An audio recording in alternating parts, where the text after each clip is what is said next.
दोस्तों, आज के इस वीडियो में हम बाइबल के इतिहास के बारे में बात करेंगे। बाइबल क्या है? बाइबल ईसाइयों का पवित्र ग्रंथ है। सभी ईसाई इसे पढ़ते हैं और इसकी पूजा करते हैं। इसके दो भाग हैं, पूर्व विधान ओल्ड टेस्टामेंट और नवविधान न्यू टेस्टामेंट। बाइबल का आधा भाग यहूदियों का भी धर्म ग्रंथ है। ऐसा माना जाता है कि ईश्वर की प्रेरणा से मनुष्य ने बाइबल को लिखा था। इसमें ईसा मसीह के व्यक्तित्व, चमत्कारों, कार्यों, शिक्षा आदि के बारे में बताया गया है। किस प्रकार ईसा मसीह ने चर्च की स्थापना की उसके बारे में बताया गया है। बाइबल की भाषा बहुत ही आसान है। इसमें गूढ़ दार्शनिक बातें नहीं बताई गई है जिसे लोगों को समझने में दिक्कत हो। मनुष्य किस तरह धर्म और मुक्ति के मार्ग पर जाएं, यह बाइबल में अच्छी तरह बताया गया है। किन तत्वों का आचरण, किन पापों से मनुष्य को दूर रहना चाहिए, इसके बारे में बाइबल में बताया गया है। बाइबल के दो भाग हैं, पुराना नियम और नया नियम। बाइबल विश्व में सबसे अधिक पढ़ी जाने वाली धर्म ग्रंथ है। इसकी 500 करोड़ कॉपियां बिक चुकी है। यह 2400 से ज्यादा भाषाओं में उपलब्ध है। चीन में सबसे अधिक बाइबल की कॉपी प्रकाशित की जाती है। इस ग्रंथ में बाइबल की कसम खाने की मनाही है।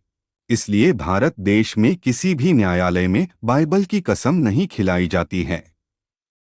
डोमिनिकन रिपब्लिक विश्व में एकमात्र ऐसा देश है जिसके झंडे में बाइबल छपी हुई है। बाइबल के अनुसार आज से 6000 वर्ष पूर्व ईश्वर ने मनुष्यों को बनाया था। 1 दिसंबर 2017 को वाशिंगटन डीसी में बाइबल संग्रहालय खोला गया। यह सभी पर्यटकों के लिए खोला गया है। पुराना नियम ओल्ड टेस्टामेंट। पुराने नियम में यहूदी धर्म की पौराणिक कहानियां, गाथाएं लिखी हुई है।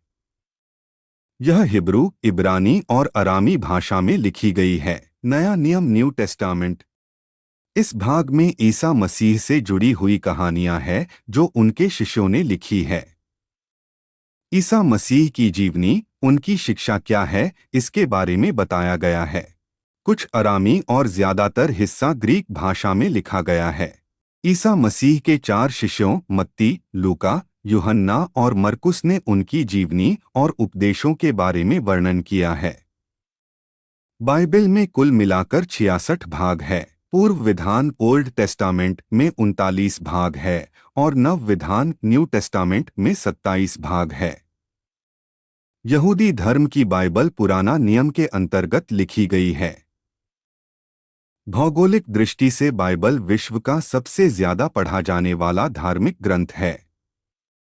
अमेरिका, कनाडा, दक्षिण America, Africa, France, Vatican, Spain, Rome, Britain समेत सभी यूरोप में यह धार्मिक ग्रंथ पढ़ा जाता है। इसके अलावा ऑस्ट्रेलिया, न्यूजीलैंड समेत सभी ईसाई देशों में भी प्रमुख धर्म ग्रंथ है। यह ईसा मसीह के उद्देश्यों के बारे में बताता है। यह यहूदी धर्म के बारे में सभी पौराणिक कहानियां बताता है। प्राचीन काल में यहूदी बहुत ही खूंखार कबीले वाले लोग हुआ करते थे। बाइबल पढ़ने से मनुष्य पर यीशु मसीह ईश्वर की कृपा बनी रहती है, उसका आशीष प्राप्त होता है। बाइबल पढ़ने से हमें मुसीबतों का सामना करने की शक्ति मिलती है। ईश्वर पर विश्वास बना रहता है। यह जीवन में आशा की किरण देती है। ऐसे लोग जो अपने मार्ग से भटक चुके हैं, उनको एक नया रास्ता दिखाती है। इसको पढ़कर मुक्ति पाई जा सकती है। सत्य क्या है? कैसे जाना जा सकता है? जब तक व्यक्ति सत्य का नहीं जान पाता, तब तक व्यक्ति आजाद नहीं हो सकता है। बाइबल मनुष्यों को पाप करने से रोकती है। जो लोग पाप करते हैं, वह शैतान के गुलाम होते हैं। बाइबल पढ़ने से व्यक्ति ईश्वर को अच्छी तरह समझ सकता है। लोगों को इस पुस्तक के कवर से इसे जज नहीं करना चाहिए। बाइबल पढ़ने से हम ईश्वर के साथ रह सकते हैं, उससे वार्तालाप कर सकते हैं, उसके साथ समय बिता सकते हैं, उससे बातें कर सकते हैं।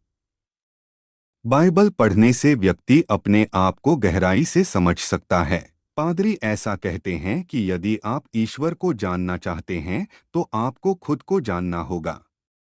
मनुष्य गलतियां करता है तो ईश्वर यीशु मसीह उसे माफ कर देते हैं। ईश्वर बहुत ही दयावान है। बाइबल यीशु मसीह के बारे में है। बाइबल ने मनुष्यों को मुक्ति का मार्ग बताया गया है। बाइबल पढ़ने से हम खुद को और अपने बच्चों को भी अच्छे संस्कार दे सकते हैं। यह आत्म अनुशासन को बढ़ावा देता है। जो लोग बाइबल पढ़ते हैं वह गुनाह नहीं करते हैं, आत्मा का शुद्धिकरण होता है। बाइबल पढ़ने वाले सत्य के मार्ग पर चलते हैं। जिस प्रकार यदि मनुष्य खाना ना खाए तो दिन पर दिन कमजोर होता जाता है, उसी तरह यदि मनुष्य ईश्वर का साथ छोड़ दे तो उसकी आत्मा कमजोर होती जाती है। इसलिए खुद के ईश्वर से जुड़ाव रखने के लिए बाइबल पढ़ना बहुत जरूरी है। इसे पढ़ने से व्यक्ति के अंदर सकारात्मक विचार आते हैं, निराशा से भरे विचार दूर होते हैं, व्यक्ति का मन अच्छा होता है। बाइबल को सही तरह से पढ़ना चाहिए। इसे कभी भी जल्दबाजी में नहीं पढ़ना चाहिए। इससे हमेशा प्रार्थना और नम्रता के साथ पढ़ना चाहिए। किसी व्यक्ति को यह घमंड नहीं करना चाहिए कि वह दूसरे से अधिक देर तक पढ़ता है। यदि कोई गलती हो तो हमें ईश्वर इस मसीह से माफी मांगनी चाहिए। नए लोगों को नया विधान न्यू टेस्टामेंट पढ़ना चाहिए। नए नियम की चौथी पुस्तक यूहन्ना ने लिखी है। रचित सुसमाचार से इसे पढ़ना चाहिए। यह समाचार सीधा और सरल शब्दों में लिखा गया है जो कोई भी व्यक्ति समझ सकता है। यह उद्धार की योजना बताता है। प्रभु यीशु मसीह कौन थे, उन्होंने क्या सिखाया, इसके बारे में पूरी जानकारी देता है। इसके बाद मरकुस द्वारा लिखा गया समाचार पढ़ना चाहिए। इस वीडियो में आपको बाइबल के बारे में जानकर कैसा लगा हमें कमेंट करके ज़रूर बताइए और वीडियो को हर एक विश्वासी भाई बहन के साथ शेयर ज़रूर करें। परमेश्वर आपको और आपकी परिवार को आशीष करें।